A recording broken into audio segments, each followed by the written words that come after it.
শরীরে রোগ প্রতিরোধ ক্ষমতা কমে যাওয়ায় ক্যান্সার আক্রান্ত রোগীর সংখ্যা দিন দিন বাড়ছে বলে জানিয়েছেন গবেষকরা। তারা বলেন ৮০% ক্যান্সারের কারণ অনিয়ন্ত্রিত জীবনযাপন, ভেজাল খাবার, বায়ু দূষণ, তামাক, বর্জন ও মোবাইল রেডিয়েশনের প্রভাব। এমন বাস্তবতায় আজ পালিত হচ্ছে বিশ্ব ক্যান্সার দিবস। শুরুর দিকে ক্যান্সার শনাক্ত হলে দেশেই চিকিৎসা সম্ভব বলে জানিয়েছেন বিশেষজ্ঞ ডাক্তার অধ্যাপক আনোয়ারুল করিম।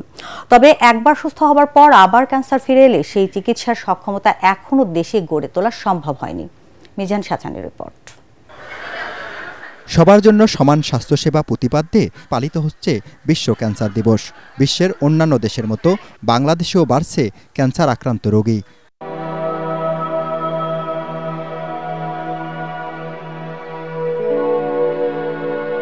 হারিসা রহমান ২.৫ বছরের এই শিশুর শরীরে ১ মাস আগে শনাক্ত হয় ব্লাড ক্যান্সার। পিজি হাসপাতালে ৩১ বেডের শিশু ক্যান্সার ওয়ার্ডে হারিসার মতো আরও অনেকেই চিকিৎসা নিচ্ছে। গবেষকরা বলেন, বেশি রাত করে ঘুমানো আর দেরি করে ঘুম থেকে উঠায় সকালের রোদে থাকা ভিটামিন ডি থেকে বঞ্চিত হচ্ছে অনেকে। ফলে শরীরে কমছে রোগ প্রতিরোধ ক্ষমতা। একটা সময় আমাদের দাদা দাদি, নানা নানি যারা ছিলেন, তারা আসলে মাটির থলে, মাটির বাসন বলেন বা মাটির জিনিসপত্র রান্না করতেন এবং খেতেন। তখনকার সময় আমাদের মতো এরকম প্লাস্টিক পণ্যও ছিল না এবং এত পরিমাণ বায়ু দূষণও ছিল না। যদি আমরা নিজেরা সচেতন না হই এবং আমাদের সমাজের মানুষদেরকে সচেতন না করতে পারি, দেশবাসীকে যদি সচেতন না করতে পারি, তাহলে দেখা যাবে যে আমাদের প্রতিটা ফ্যামিলিতে ২০৩০ সালের ভিতরে একজন করে ক্যান্সার আক্রান্ত রোগী পাওয়া যাওয়ার সম্ভাবনা আছে। পিজি হাসপাতালের শিশু হেমাটোলজি ও অনকোলজি বিভাগের চেয়ারম্যান জানান, রোগীর চাপ সামাল দেয়া কঠিন।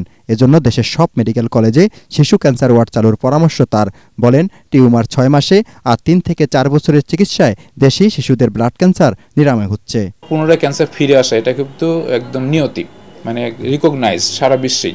সেই কিন্তু কতটুকু আসে, হয়তো ২০ থেকে ৩০% রুগী আবার রিল্যাপস করে, পুনরায় ফিরে আসে।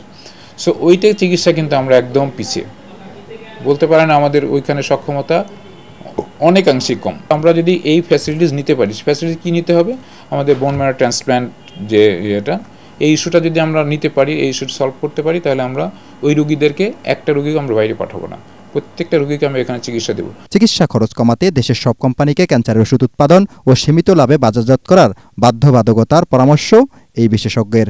মিজান শাহজাহান, এটিএন বাংলা, ঢাকা।